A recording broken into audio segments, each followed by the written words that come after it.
যাদের নামাজ পড়ার সময় দুনিয়াবি চিন্তা মনে আসে বা নামাজে অমনোযোগী তৈরি হয়, তারা ভিডিওটি শেষ পর্যন্ত দেখার অনুরোধ রইল। হযরত আলী রাদিয়াল্লাহু তাআলা আনহুর কাছে একজন ব্যক্তি এসেছে।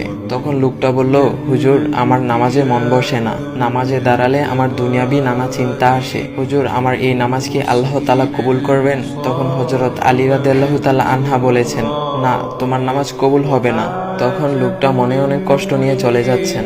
এমন সময় রাসূল সাল্লাল্লাহু আলাইহি ওয়াসাল্লাম এসে হযরত আলী রাদিয়াল্লাহু তাআলা আনহুকে জিজ্ঞাসা করলেন, ইয়া আলী, আপনার কাছে লোকটা কেন এসেছিল?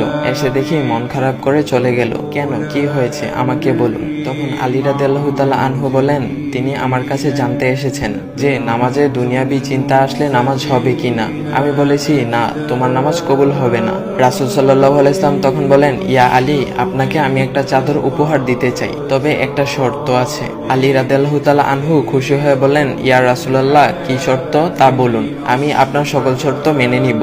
বুঝতেই তো পারছেন রাসূল সাল্লাল্লাহু আলাইহি ওয়াসাল্লামের চাদর বলে কথা। তখন রাসূল সাল্লাল্লাহু আলাইহি ওয়াসাল্লাম বললেন, ইয়া আলী, আপনি যদি এই মুহূর্তে 2 রাকাত নামাজ একনিষ্ঠভাবে পড়তে পারেন দুনিয়াবি সকল চিন্তা দূর করে, তাহলে আমি আপনাকে সেই চাদরটি উপহার দেব।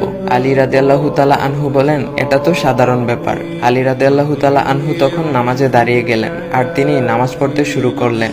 এমন সময় তার মনের মধ্যে শুধু ভাবনা চিন্তা